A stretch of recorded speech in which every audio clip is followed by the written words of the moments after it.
resources on Indigo. The library has a lot of these, but a lot of people don't understand, even if we don't have that particular book or DVD currently in our library system for you to check out, we can get it for you through a process called interlibrary loan. Public and academic libraries across the United States share materials. So if there's anything, if you want to see Blue Alchemy and you weren't able to see it today, go to your reference librarian and request to get the movie, okay? So, please turn off your cell phones if you haven't already. And this is going to be kind of a panel discussion, so feel free to kind of jump in and ask questions. It is supposed to be an hour. It might run a little long, so feel free to get up and use the restroom, take a walk. Did some people get to go see the garden in the back? Wonderful, okay. We do have indigo growing in the library garden behind the library. So what we're going to do today is we're going to try to cover 3 topics. The history of indigo worldwide, which a lot of you saw a lot of that in the documentary. And then we really want to look at what is the contribution of enslaved Africans in bringing over the technical trade of indigo production. And then we also want to look at what is the future of indigo production now, locally and globally, since there's been a resurgence. So we have put together a panel with Heather Hodges, who is the director of the Gullah Geechee Cultural Heritage Corridor Commission. Good evening. And then we have 3 members from the International Center for Indigo Culture, Arian Kincomer, Heather Powers, and David Harper. And they're all on the board. And just to give you a quick, I want to tell you a little bit about their mission. Okay. The mission of the ICIC is to inspire and create a new farm to fabric economy and culture based around the indigo plant and the dye it produces. They provide education in the history, science, and art of indigo to people of all ages. They represent a growing network of farmers, natural dyers, and textile artists with a passion for creating a new culture of indigo, and they're fabulous to work with, and we are so grateful to have you here today. The Gullah Geechee Cultural Heritage Corridor Commission mission is to preserve, share, and interpret the history, traditional cultural practices, heritage sites, and natural resources associated with the Gullah Geechee people, not only in South Carolina, but in North Carolina, Georgia, and Florida. So, I think that was all I wanted to cover. So, do you guys want to start off with some questions? Do you want one of the panelists to kind of talk a little bit about what their organization does? Okay, so maybe we could start off with a little bit. In the film, we did see that indigo has been produced throughout history all around the world. So, Arian, would you be comfortable talking a little bit about, I know that you actually, the woman in the film, Nikki Davies, Right. You actually were able to go over there and study It's true. with her, and that kind of sparked your passion years Exactly. ago. Right. And Arian is soon to be probably world famous fiber artist, and we're very lucky to have her locally. So, if you wouldn't mind. That is what makes me, I use this film with my workshops all the time, because it is so, tells you everything. And it makes me smile to see her. When I got the grant to go, I saw her work in Detroit, where if you could see her spirit, she's like a Johnny Appleseed about indigo. And I'm seeing she just takes things from that school she's telling you about. I thought it was just when I saw the documentary called Kindred Spirits that PBS did, in my mind, she was just in a little village, in a little house. I didn't know till I got there that she, at that point, and that was in '92, was empowering 150 people in the village. And I didn't know how vast that was, and that she was actually an ambassador for the United States UN. So people from Lagos would come to see her, and in that then she returned, feeds you, have you dancing, but she's very open. And when I went there, thought I was going to be in this little cottage. No, it's a huge place that has a compound, and all the artists in the community actually put relief all around, and you open these gates and they dance for you. That's really amazing. And to find out that artists were actually more empowered than teachers there, and that they believe that artists are the spirit for a community. And that switched my whole way of looking at who I am and what I brought back when I came back from Nigeria, knowing the power of art is healing from that experience. Well, thank you.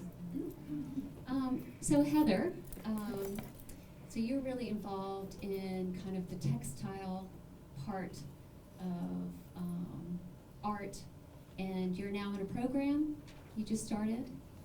Yes, I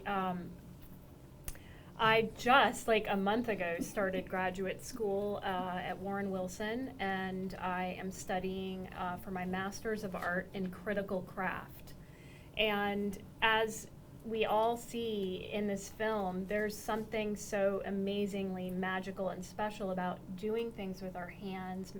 Hopefully many of you, has everybody here had the opportunity to do some sort of indigo workshop at some point? If you haven't, hopefully you will get to do something this fall or in the next year with all the great programming happening. But there's just something that we need as humans. I think almost to counter technology, we have to make with our hands. There is knowing in our hands. And so indigo is something that I learned from my mentor, and then I've found many other mentors here. And Donna Hardy, who started the ICIC Foundation. And I had studied textiles in college and really had not done natural indigo. At that time in the 90s, it was all about synthetic dyes, and so there really wasn't a lot of learning about natural dye processes. But when I moved to Charleston, I became keenly aware of the history and the art and craft of indigo, and I really wanted to learn. And so I embarked on that road, and that was about 6 or 7 years ago. And I think that it will be a lifelong learning process. You know, it never gets old. Like just dipping something, whether there's a pattern or not, just making a blue piece of fabric is, it fulfills something in me that is fundamental to creativity and the human spirit. So you have an interesting jar of something Yes. on the table. So do you want this- to talk a little bit about the science? Sure. I'll just do, I mean, we did get a little bit of the science in the film. But the pigment comes out of the indigo leaves, and that's true for all of the indigo species. So this is a jar that I put, these are Indigo fruticosa. This is the type of indigo that's growing outside and what would have historically been used here in Charleston. It's a subtropical indigo species, and I just put the leaves in water and left this outside about 24 hours ago. And you can see it's already green. If you want to come take a look at it, or even we can pass it around, there's a rock in there. It got jostled. It was meant to hold the leaves down, but it's not doing that, so don't shake it up too hard. But if you tilt it a little bit, you can start to see this kind of neon blue that's happening. And then this little jar is the dried pigment that ultimately you would get from the process of extracting the pigment from the leaves. So that is what a lot of indigo dyers use today, but you can also actually do dyeing directly in a fermentation vat that you don't extract the pigment from. So that's just a really brief history or science there's a question over there. So, the little jar, about how much fabric would that amount Mm. dye? I probably, I mean, I might dye like a little skein of yarn in it, or just something maybe not even the size of a bandana. So, I mean, small, and She it's, meant the powder, I think. oh, the blue powder She's talking about dye. powder, I think. That is probably about 2 tablespoons, so that would probably be enough for a medium to light 5-gallon bucket vat.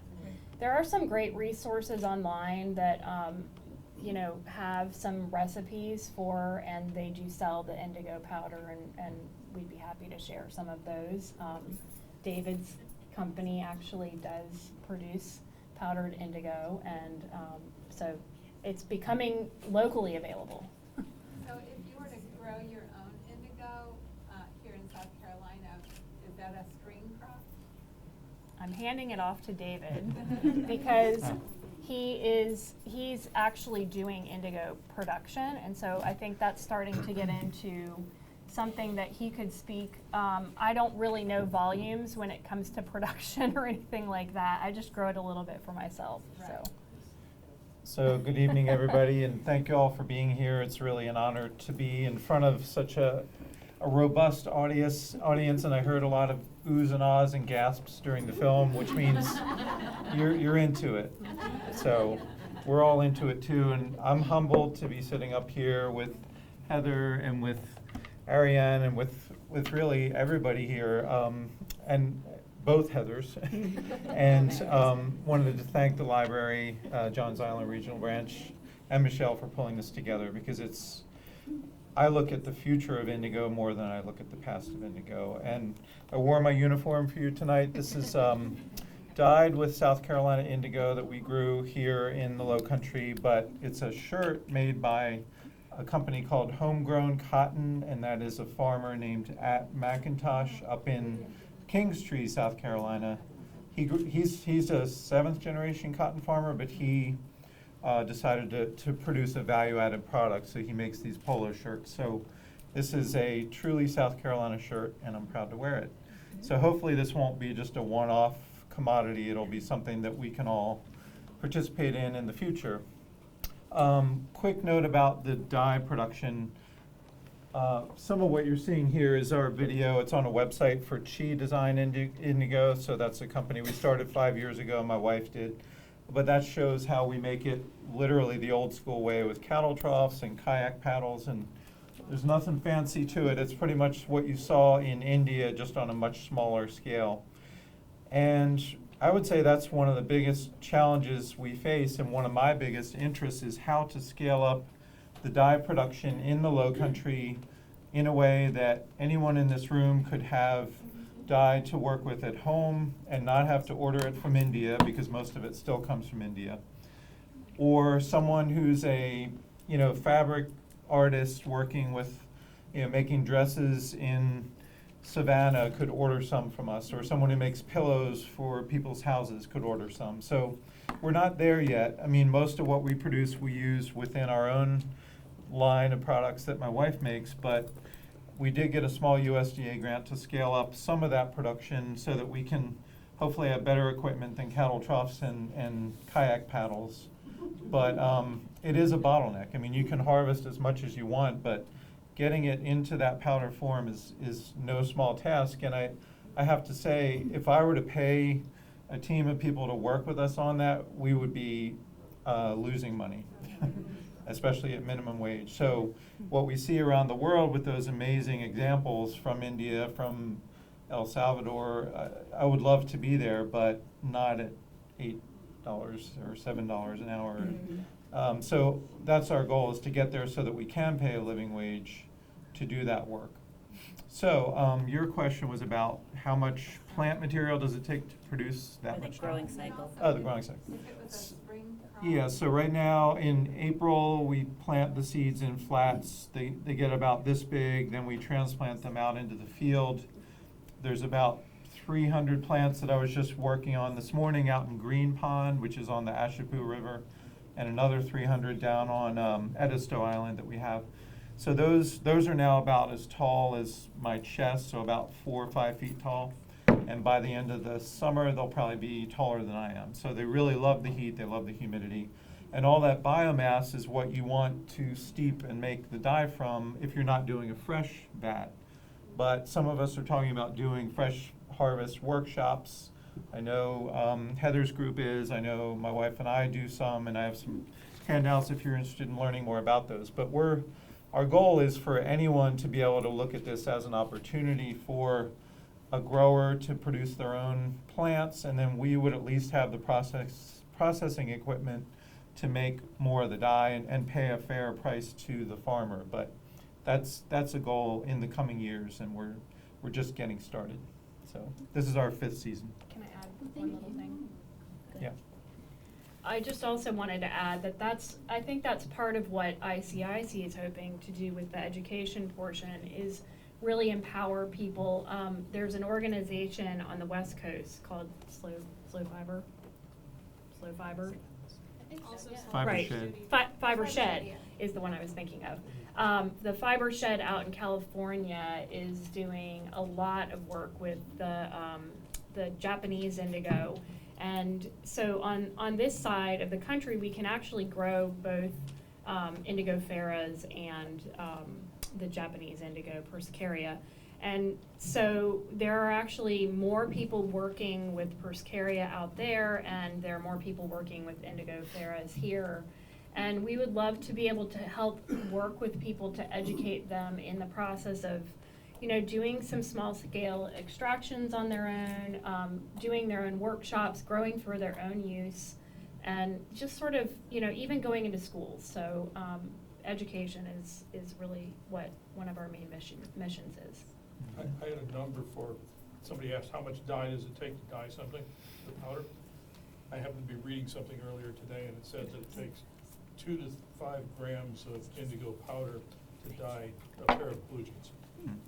So, Yeah. Thank you for that. And then I have more numbers on how many plants it takes to make an ounce of dye and all that. So there's plenty more to talk about with production.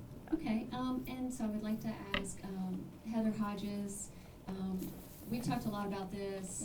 There's not a whole lot out there, which is why we thought it was really important to bring this story to you guys to talk about what about the contribution of enslaved Africans. And then, I have tons of questions all the way up to, how does it relate to the Gullah Geechee today?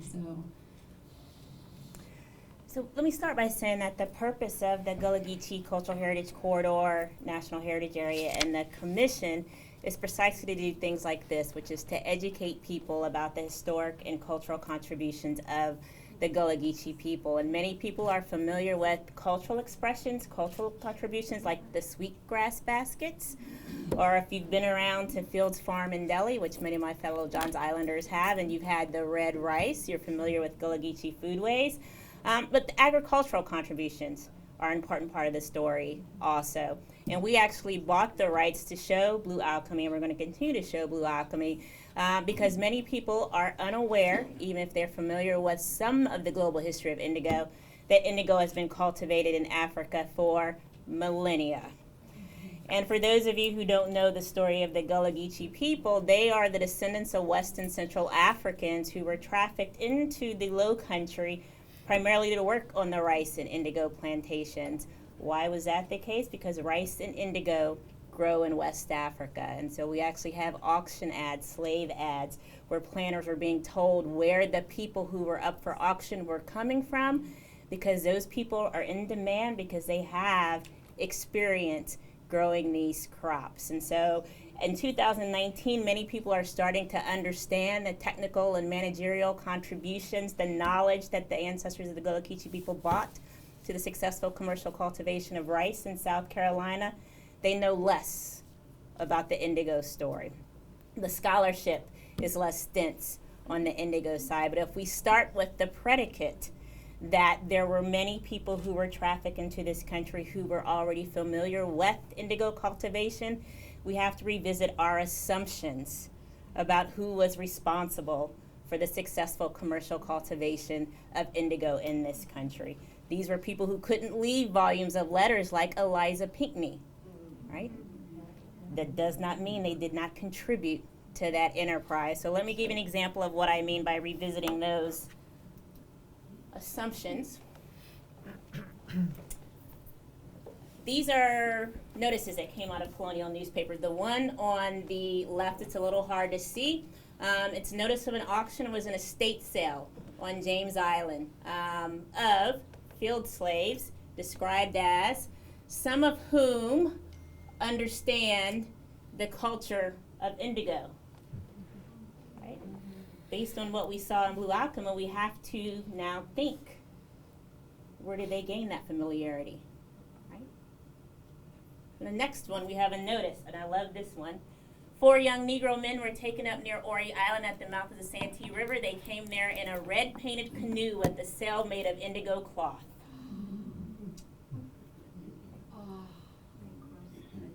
That's a thesis. Right?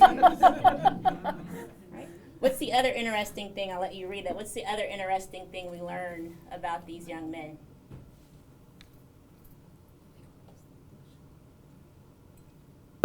Where are they from? Right? May not be Kisa. It may be Kisi. Does anybody know who the Kisi people are? Kisi people live in Liberia and Senegambia. Between 1750 and 1800, most of the enslaved Africans trafficked into the market at Charleston came from the windward coast of West Africa, so countries we now know as Senegal, Liberia, the Gambia. I need someone to write a dissertation on this ad, right? Because now that you know about the history of indigo dye cultivation and dye extraction in West Africa, you have to wonder, where did they get this knowledge? Did they make that blue sail? What did that mean to them? These are excerpts from, has everybody heard of the WPA slave narratives? This is a federal works project that happened as the country was trying to move out of the Depression. Monies became available for researchers, interviewers to go out and interview people who were formerly enslaved. I went back through them. I don't think anybody's ever done this, to go back through them and see what they report and know about indigo dye. Right? What is that knowledge? There are lots of these out of South Carolina. People recalling seeing their grandmothers, elders, going out, getting the indigo berries, making the dye. Right? They didn't go on the internet and learn how to do that. Right? So we need somebody to go back to this. Right? Let's talk about what they knew and what they didn't know. Right? Lots of them. Cultural memory. We need to look at our cultural expressions. What do they carry forward about what people knew and thought about indigo? Daughters of the Dust is one of my favorite examples. Has everybody seen Daughters of the Dust? It's the only feature-length film that's ever been made about the Gullah Geechee people. It was made in 1992. Indigo is integral to the narrative of that story, for a very specific reason. Julie Dash, who's the director, is Gullah Geechee descendant on her father's side. She knew she wanted to tell a story about her ancestors and that slavery would be part of that story. She didn't want to use the iconography we normally see of people in chains or scars from whipping, right? But she needed to convey the ways in which slavery eternally marked and scarred a people. So she used indigo.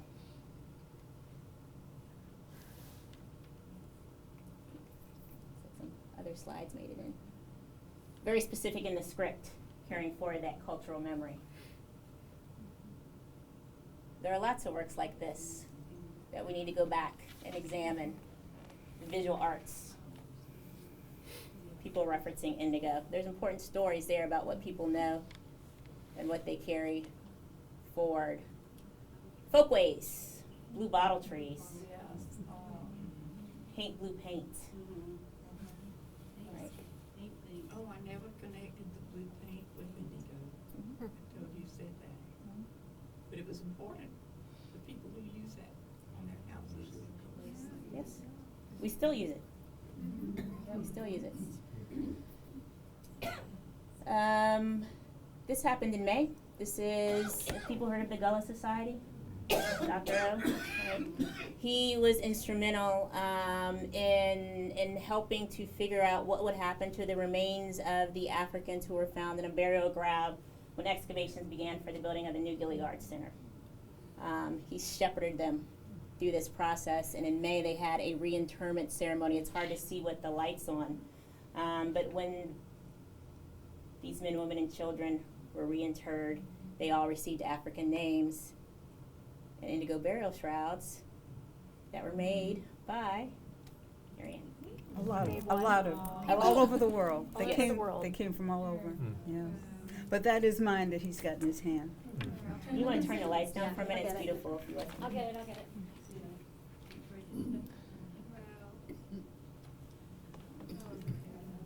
And it's interesting to say that, though, really, because when Donna put out that he wanted the burials in indigo, and she sent it out, one of the first dyers was from Norway. That, that's the importance of what indigo is to all of us. That, that was profound to me. Yeah. It's in blue. We didn't mention blue. Blue, color protection. Right? In Yeah. some societies. So they're buried in indigo shrouds. So that is our project. Is we want to educate people about the ways in which the Gullah Geechee people and their ancestors specifically contributed to the successful commercial cultivation of indigo in this country, but also how they carried those memories forward and what they tell us about who they were and their ancestors. All right. So I thought we could maybe switch around a little bit and let's talk about the different dye resist techniques. So maybe the different stuff that was used to resist, or maybe the different techniques that were used. So I'll just kind of open that up to whoever wants to. Well, one of the things, again, being with Nikkei, and there was no television, but she had lots of books and lots of documentaries, and the importance, again, of where indigo and the thread of it. So what she put in the film about a dairy, the first thing that Nigerians, or at least the Yoruba, used was the cassava paste that you saw in that. And in her library, then you start doing the thread, and you could see in Nigeria it was cassava, but in Japan it's rice, and then you start, if you know the culture of Joseph Campbell about, what is a book that tells you about the thread of the world being one, and when it broke up, the memory went across, all over, so that the ikat that you see in Peru, you also can see in Turkey, memory. So it was interesting that in Nigeria, they started with cassava, but with the trade, they saw batiking from Japan or whatever, and creative people just let us see it, we got it. But to hear that cassava was the first, and then they went into shibori and then wax that then came from Japan, was interesting to me, the thread of it all. So that's at least 3 techniques that are used. My passion is batik, hot wax, and using dyes, but it seems to me that cassava was how they started with paste, and then they went into the others. So. And I'm just gonna just pass this around. This is from African Textiles, and it'll, as they explain some of the resist and stitch techniques, there's some beautiful pictures, so we'll just start to pass that around. It's interesting too Follow up on the geographically, cassava. because you've mentioned. Yeah, I'll let Ariane answer. Yeah, question on the cassava paste. Is it used like wax as a resist, or how's the cassava used? Yep, cassava is like paper mache paste. So they're using, they pound it down. Well, cassava is like a root if you saw it. So it sort of is like potato, but in pounding it, it gets powdery, and then they put a little alum in it and a little wax, and make that paper mache paste. And that's used as a resist? It's used as a resist. The difference, and when you see that fabric, it's called a jerry, it's only on one side because cassava doesn't go through. And you'll know if it's authentic because it'll have a baby blue tinge where, you know, because it's a starch, then it holds, the dye goes through it, which is really pretty. I understand that your wife has a workshop where she uses glue as a resist. Does that work along the same way? Yeah, it's really just the same idea, it's just different materials to achieve the same resist. So she also uses rice paste, the Japanese one, so, which is this one you were gonna? That's a Japanese rice paste. Oh, this one's a Japanese rice paste that, I'm not sure whose it is, but. It's a Japanese artist. This is Yeah, for my so, collection. so one example of an educational opportunity that a group like the International Center for Indigo Culture could promote is working with schools where they can just use Elmer's glue and not have to have a whole involved process, but still have the same outcome.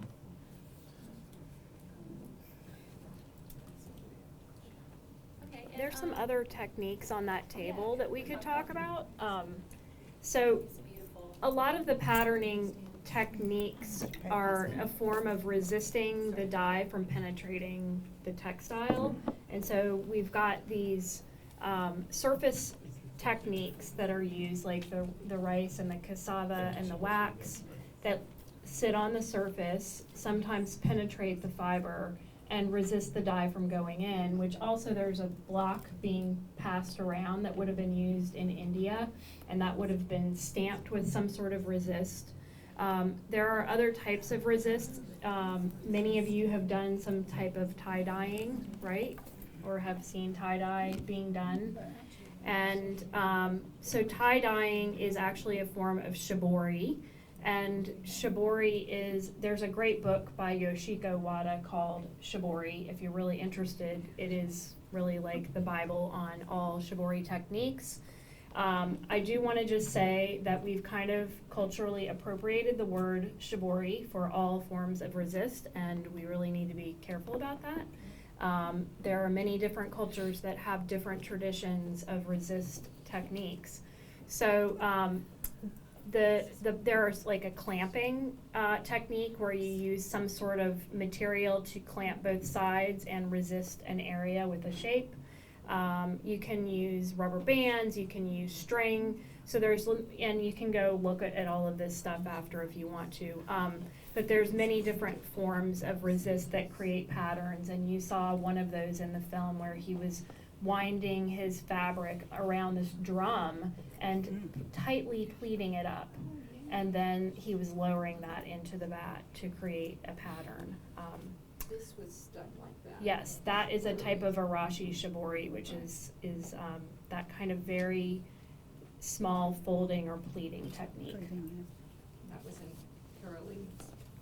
Geechee Indigo workshop.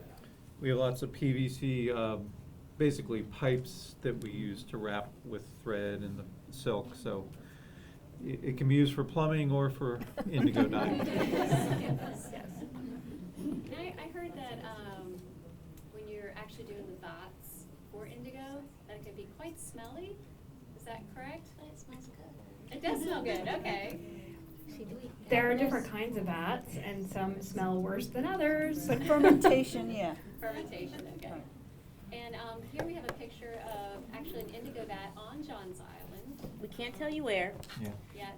It is deep in the woods, and many of them are, because this was a very difficult and hazardous process.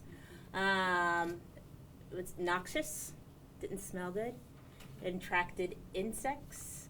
And so the planters put the vats as far away, deep into the woods as they could. And when I say it was dangerous business, Most of the stats you see on mortality rates for enslaved people who were engaged in indigo dye extraction, at the outer limits, they maybe survived 7 years.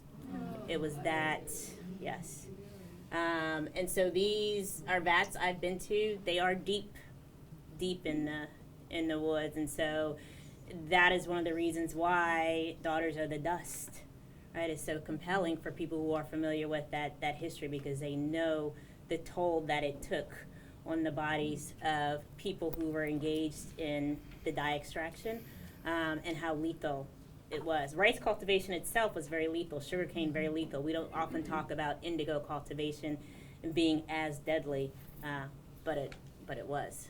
Yeah. So was it generally in the sense that they were inhaling this blue powder and kind of like the miners have black lung, they would get from It's what they were inhaling. You read accounts also of the smell, the putrefaction process attracting insects. Remember malaria, cholera, those diseases, tropical diseases.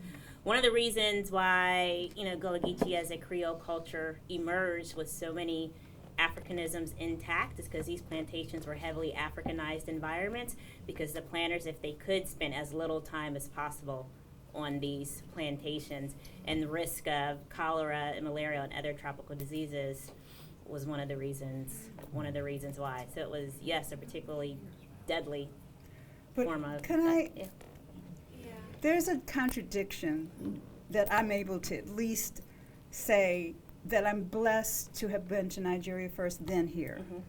Because I got to see in Ibadan a woman 104 Mhm. with blue hands.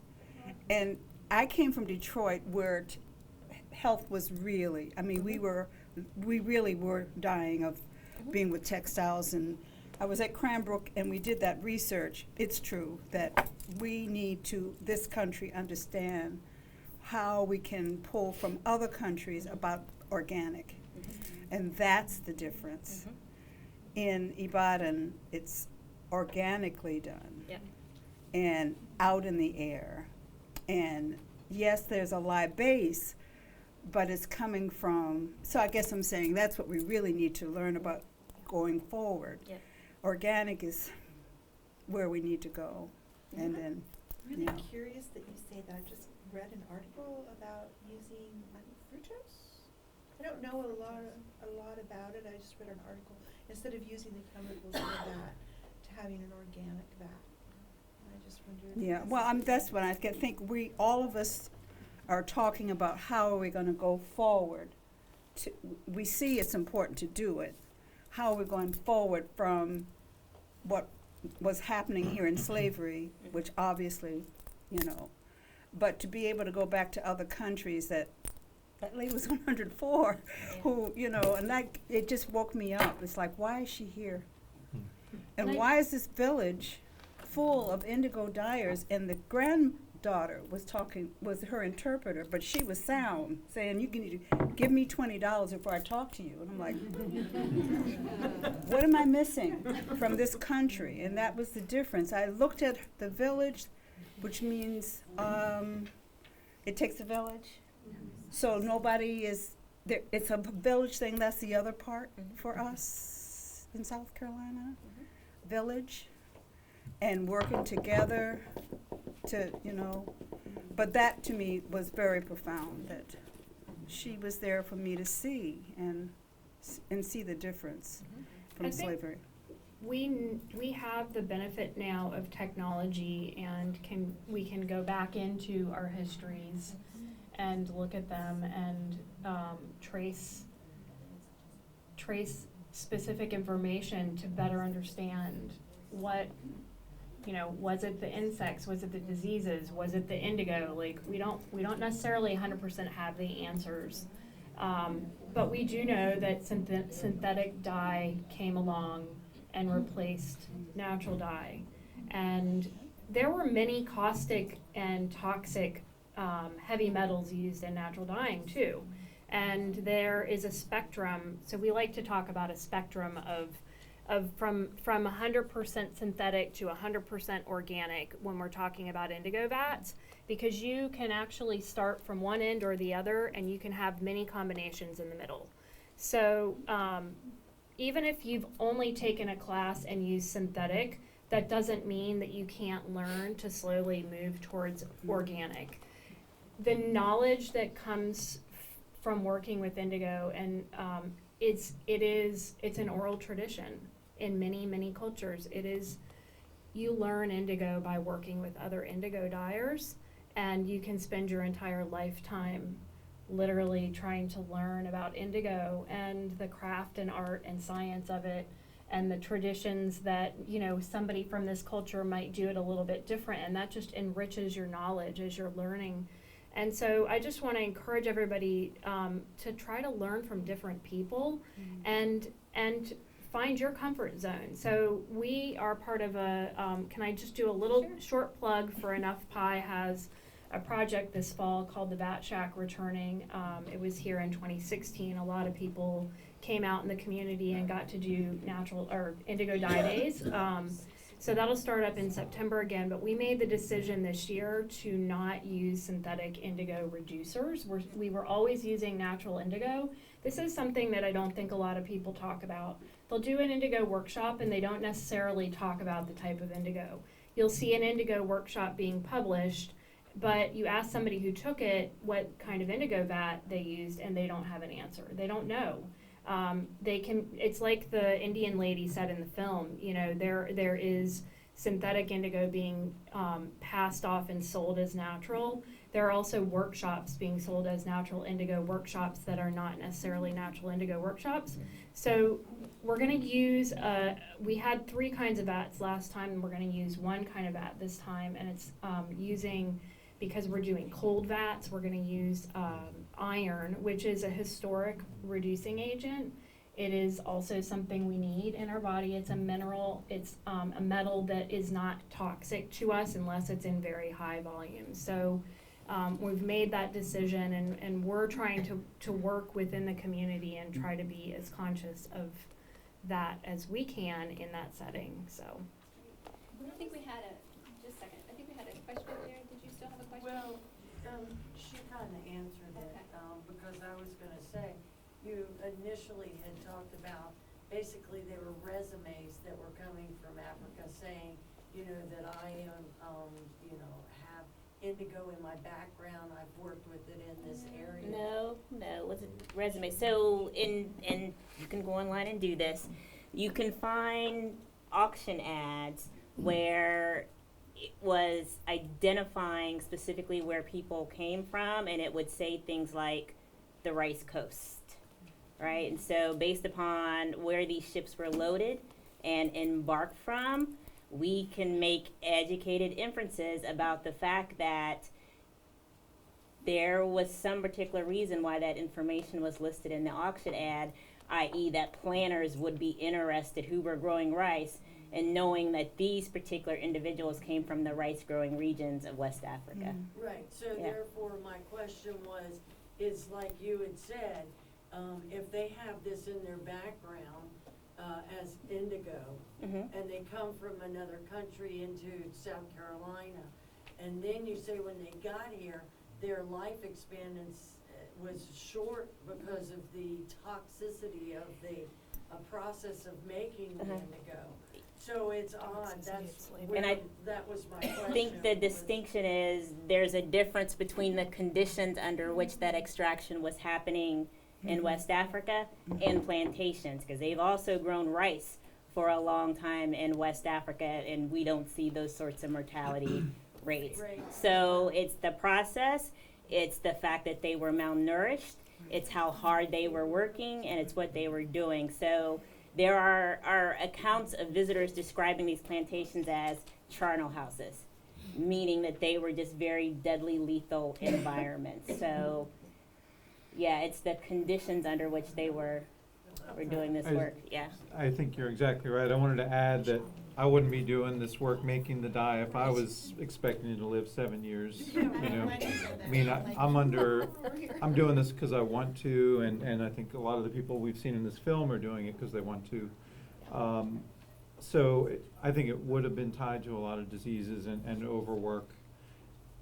And what I worry about is people say indigo is a noxious dye, and I don't agree with that. I mean, I think the conditions were noxious. Right. But the dye itself, I don't think is. Right. So it's cotton farming. Yeah. Yes. I just wanted to ask Heather again to give us some more information about the upcoming workshop in the fall. How can we find out more about that? If you go to Enough Pie's website, they will be publishing it, but the first dye day is September 14th, and it'll be every other Saturday. Every other Saturday. It's on Facebook. It's Yeah, on the Facebook page until already. November. So it'll be 6 weeks, so there'll be 6 dye days. Did you, somebody back here had a question? Yes. I attended a workshop where the character of Eliza Lucas Pinckney was recreated, and she talked about some of the processes for the dyeing that they used, and they said they actually use human urine in the process. Now, urine is a lot of ammonia, and ammonia is a toxic fume. So could someone speak to that, Anna, perhaps, or? Well, when you're making the dye, like they would have done in the vats that were in the ground that the slide showed, that's not where the urine is involved. It's really involved in the dyeing of the fabric. Okay. I think if we go back to the science of indigo, so we talked about there being a spectrum of organic to synthetic. So the oldest vats would have been called fermentation vats. We saw that in Japan and in India and South America, Africa. They all had fermentation techniques, and some of those, so because indigo is different than other dyes, the pigment is suspended in the water, and it is, you have to reduce the oxygen out of the water to allow the indigo to start to penetrate the fabric, and so that happens through fermentation or chemicals. And so urine was part of the process of one type of fermentation vat, and they would have done that here in America. So that is also a contribution to, I mean, there very likely was urine used in some of the vats here. Still is. So what are the different, I've always been curious about the different processes worldwide. Does that vary in the different colors that come out, or or does it just depend on the different type of indigo? What do you mean by different processes? Well, the different processes Of- that we saw in the film. Oh, in like the different parts of Sukumo world. balls, and what are they called in Africa? Aru. Okay. Yeah, so, I mean, I just was curious, or is it just that you dye it more times? More to get a times. darker color? More times. The So more. indigo is indigo, Right. it's just, okay. So there has not been genetic testing done on indigo, and Clemson actually started a project growing Indigo sphaeris verticosa about probably 4 or 5 years ago. They started growing out indigo, and the funding ran out. I think the hope was that ultimately there might be funding to do better research on different types of indigo worldwide. Is there more indoxal in certain indigos? I'm sorry, more indican in certain indigos than others, and we don't have that scientific research now, but we certainly could if we could get the funding, and then we might know more about, like, if there's more, you know, a more indirubin, which is a redder blue in certain types of indigo than others. So. And then I thought what we could do is, if each of you, starting with Arian, could just talk about whatever you felt like wasn't covered today, that you'd really like to speak about, either the history or the future of indigo. The good part about, as I said, coming from experiencing it in Nigeria and then seeing the history here. And I came from Detroit and moved to St. Helena, where I had a studio. And the thing that was an aha for me is how many people journeyed from all over to come. For instance, there were 19-year-olds from Germany, and they said we're trekking indigo children because they taught me the passion of indigo is a spirit, things like that. This summer, this is my third year doing indigo and textile and batiking at Linden Sculpture Garden, and this year it was to shepherd communication with refugees. The refugees came from the countries that do indigo. The aha was that I didn't think of that until I saw them. And then I recognized we can work together to learn from you, and we can actually empower each other with what we know from the countries that we've been doing indigo together. So we wound up making a pot and doing a promise that we were going to keep a live indigo vat going from the cultures that were there in Milwaukee. Which, again, I'm saying with South Carolina, we need to look at it that way. Let's pull from other countries. Let's learn about this indigo from other countries. Let's be a pool of information to empower where we're going with indigo for the history of indigo here in South Carolina. That's my aha. I mean, I feel very much like Ariane that we have an opportunity here in South Carolina because there's so much interest and because there's a history here. But I would love to see more diversity in the type of people who are working with indigo. I know that it can be a romanticized topic. It's laborious. It can also, be very difficult culturally to talk about, the work that happened on plantations. But I think that, as the film said, if anything has the opportunity to bring peace and healing, the color blue. I mean, if we think about the rise and fall, this sort of stuck out to me in the film. Like, indigo was used, it was originally used for everyday, and then it was royalty, and we've seen it used in all different ways. It's a symbolic color that's meaningful to all of us. And so I would love to just see indigo be a vehicle for peace. If you believe that plants have spirits, I would say that this plant definitely has a spirit, because those of us who work with it can feel there's something different there going on, and it carries a lot of the weight of the past. It carries a lot of the promise of the future, and I think that's one reason we, as growers and artists, have joined together through the International Center for Indigo Culture, is just to say, let's have a nonprofit that can focus on this stuff. Let's focus on getting the word out so that education is the first service that we offer to the community, but ultimately we want to be able to offer the dye and the dye products, and making sure that people here see a lot more blue than they see right now, to remember the past, but also have entrepreneurial opportunities for the future. And so when I think of the types of growers that I want to work with to make more dye, I think a lot of those would be Gullah people who are probably descendants of people who grew it originally as enslaved people. I mean, that's a powerful vision to have, but the question is, how can the education that the corridor work is doing to get to that level, how can that education happen in a way that we can all feel like we're taking the right steps together and not turning people off to the idea. There was a point in that film where someone mentioned in Latin America that there was a lot of baggage with it culturally with indigo.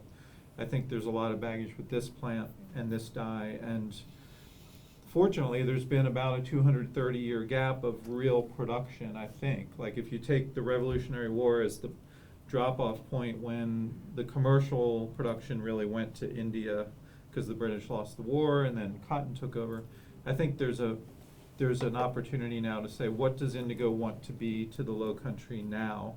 What kind of patterns can we create with West African influence in these communities, and who are the new textile artists, who are the new growers, who are the new entrepreneurs, and how do we create that market? So my take-home message for you is, help us create that market, Because without education and without a market, the opportunities won't be there. And I think that project starts here. I mean, we are here precisely because we are committed to reclaiming the Indigo story, the Indigo heritage, both in Africa and in South Carolina for the Gullah Geechee people.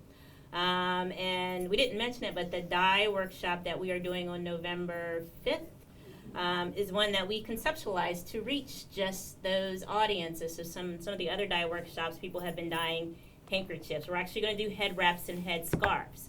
Right, that is traditional African attire. We're also are invested in teaching people those West African dyeing techniques. The other workshops have been shibori. So we are trying to make the case not just to the general public, but to our Gullah Geechee communities that this is part of your heritage. That this is a platform for sharing and telling those stories. And as you continue to do that work, it makes my job a little easier of getting people to recognize the substantial contributions that the ancestors of today's Gullah Geechee people made to the successful commercial cultivation of indigo in South Carolina. Thank you. So you just made me think of something. I think that's an excellent point to bring the West African influences specifically here, because even if you don't work with indigo, a lot of people have heard the word shibori, and a lot of people know that, you know, Japanese art and Japanese food and culture, like, everybody knows about it. But we don't all know about West African culture and indigo dyeing traditions. So yeah, bring it on, like Wayne said.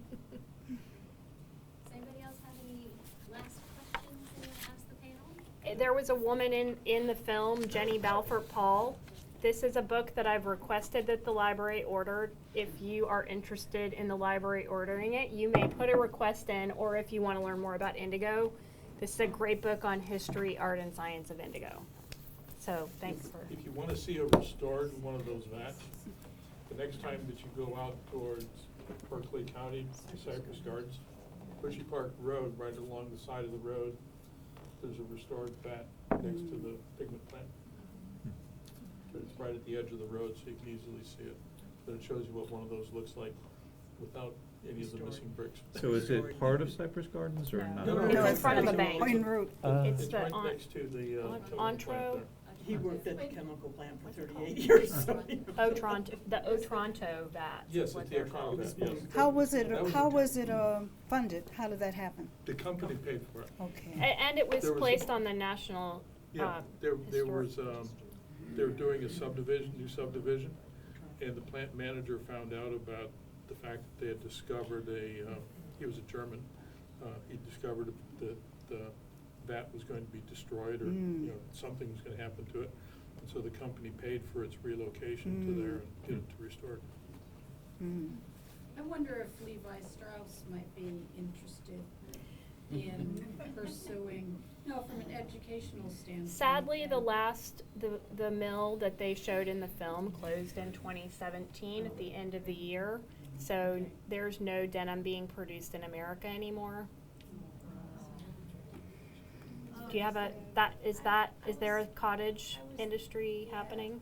Okay. Name's not coming to me. Okay. So but on an industrial scale, it has kind of fallen off, but I heard that maybe they haven't gotten rid of their looms, so maybe there's hope of revival one day. Can you tell us some sources for natural dyed material, like if I wanted to purchase a headscarf or buy a gift for someone?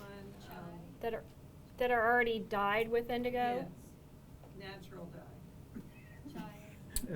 Qi design, which is energy in Chinese, yeah, Cheap designer, okay. my wife's business, we do produce a lot of those personal fashion and also, you know, table runners and things like that. But Cheapdesign.com. but there's a whole bunch all over the internet. It's a question of what you're looking for and what the story is, and we want the story to be about South Carolina indigo and the growers who are part of that story. We're working on a resource page for ICIC, so I think it's a matter of us being able to figure out who to include and not be leaving people out. But there are also, local makers who are using indigo, and making and selling things at the Gibbs and, the. Like you said, sometimes you don't know, even if they say Right. the dye is natural, you don't know that. Right, so we'll work on trying to pull Trying to together certify the authenticity, yeah, an authentic indigo If resource. you buy it from Kim, who's making it, you can see the vat sitting there, Right. with the plants, Or come make your own. Then it's natural. Yeah. But Yeah. other than that, Yeah, I'm the spinner and weaver in Middleton Place. We had a dye workshop just this weekend.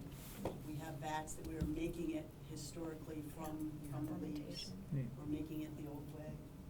Don't wanna push anything, but if you're Great. there, we have some stuff for sale in the garden market that I dyed. My daughter works with wool, she's in a sheep ranch in Texas. So we are doing it naturally, historically. What is the process that you guys are using? So we have mini indigo vats, the old way. We are fermenting it, paddling it. It sounds like very much what you're doing. And getting the, Are you using the tropicals? we're coming at it historically. We portray, 1740s to 1760s. I dress up as a goofy colonial girl, and but my point is we're doing it from that era. And we are making the indigo cake because that's what was transported to Britain. That they paid us the bounty, that's what made the plantation owners wealthy. So that's what we're doing it the old way, and just like you all, we're starting, and I'd love to connect with you, because we need to be talking to each other. definitely. One other addition to that, the historic crop of Sea Island cotton, you may know, is now being grown, or I guess they were growing some at McLeod Plantation on James Island. Also at Middleton. I've got some too. And then there's another batch out at Edisto Island Open Land Trust, where they're restoring a freedman's home that was built on Edisto Island. I think there's a patch of it there, but the goal would be to have enough yarn that we could actually start dyeing with indigo, even just as a representative example. So we have, yes, let's talk. Yeah. We have Middleton sheep that we dye with our with indigo. Neat. And so is the plantation, is Middleton's goal to really become a center for indigo? Is that, or is it part of the interpretation? Our goal is education, and we do this quarterly, so I think very much like you, we're doing it to educate the public. Neat. And, We're definitely into collaborating, Yeah. so we'll talk to you. Yeah, we all have to work together. Yeah. You guys add in the African-American experience, or it's like that? Very much. We do the Beyond the Fields tours. We're very much doing the enslaved education. Well, thank you so much for coming out tonight. Thank you.